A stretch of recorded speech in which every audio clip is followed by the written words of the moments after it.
Nigeria people, wetin dey happen? Hey, Buhari, you see your life. Obaseki, una see una life. All our politicians, Senate, House of Assembly, everything, una see una life. See wetin dey happen for Edo State now. Okay, people dey protest from day 1, day 2, day 3. Peaceful protest. If una get sense, una suppose don address this thing now. Una suppose don address this matter since I dey vex for una. Everybody don dey vex for una now. E get where they dey push person reach now. Una no address the matter. Now I don return to violence. Now don turn to violence. I know say na una bad wait now make turn to violence. Make dem take push people comot for street. Make una for no do wetin dem dey ask for. It's not fair. Na see na for Benin na they don dey burn stations. They don dey burn Ugbeku police station now. They don burn am. Idogbo police station they don burn am. Na dey see una life. Do the right thing, do the right thing, do the right thing at the right time. No go do. Hey, Buhari, you like it or not, this origin at the worst. You must go. All the people wey don die, their blood dey your head. Their blood dey your head. Day 1, peaceful protest. Day 2, peaceful protest. IGP or police, all of una keep quiet. Una do like una deaf. That deaf una deaf so na e go be una must dey deaf dey go. All of una now, una don. Even though I bring this soldier come out, my guy, soldier go still do how they go come out. If we are not change, this thing go dey repeat itself. I want advice. The advice when I see the advice all my youth again. Be say, anytime election take day, if you come out go vote, not vote APC, not vote PDP. All these old people, may they come out, may they go. Make them go because right now, see 20 years ago now they sing this song, Nigeria Jaga Jaga. Buhari, you still let Jaga Jaga they go. Oh God. Buhari not the hear word.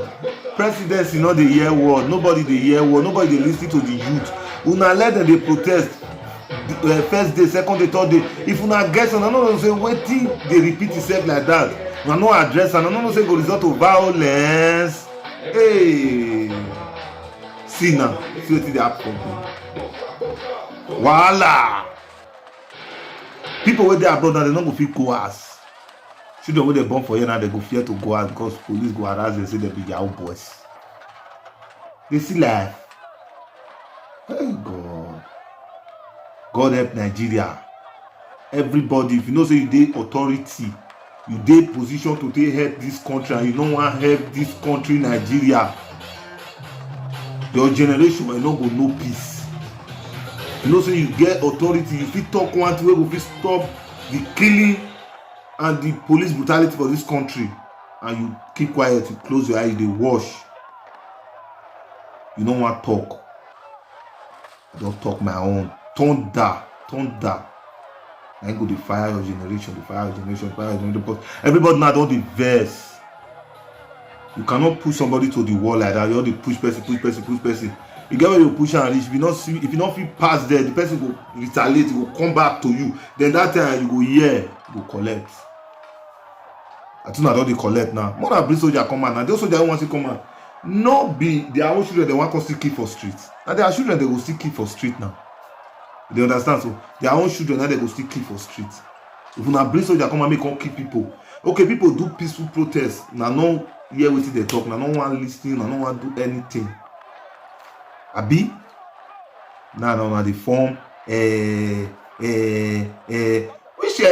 do the right thing, oga. Not be the one make you come talk for here. IGP or police is where this protest start. If you now be person wey dey talk, your boys go listen to you.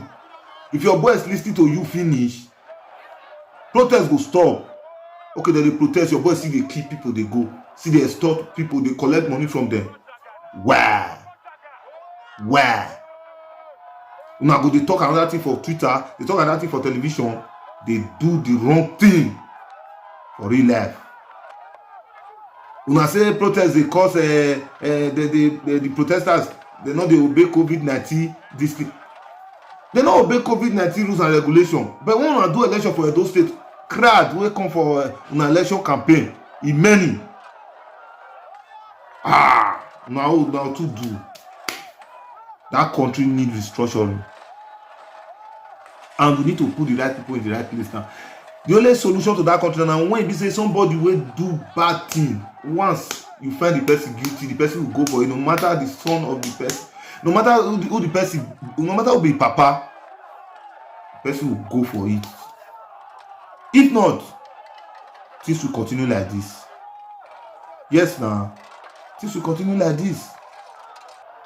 But I beg my youth, let us say no to violence. I don't come use this video to side my people say, wetin they do good, e not good. They know they use quarrel, settle quarrel. But one thing be say, the people wey dey the position to do things, they suppose do those things. They suppose do those things now. Killings everywhere. Somebody go. Research show say out of 10 people wey dey come out for Nigeria a day, especially Lagos and Edo State, all those SARSAT, out of 10 people wey dey come outside say they wan go also a day, till if he not come back, that thing is so they fit just die for the hand of SARS and police.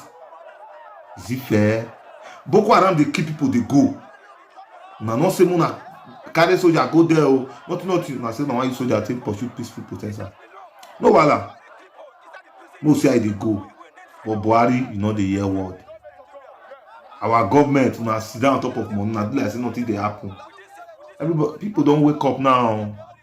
People don't wake up. Not the one that they do in the year 1990. Don't be so it been now. This one at 2020. Yes, now. Like you say now, that year now, shop. You know, it is no longer business as usual. It's no longer business as usual. If you know say they pay you, may you go disturb protest, you still join this our bad leaders. Now no one make the country better. Because if the country better, nah. Everybody dey okay. Soldier not go fit dey guide one person again. All those things now oppression. Like people. Well, Obaseki. House of Assembly members for Benin, make una act fast. Because the soldier who no want break on, and our children they want to kill. Now kill everybody who no want rule, who no want control. And I hope be that too, because this matter don't pass. Be careful. My people, man, not they destroy police station. People not they destroy government property. Because our taxpayers money, now they want to take build them back. I beg. Man, not they destroy again. Peace. I come with peace. Peace. I beg. This one a message to my Edo youth, Nigeria in general.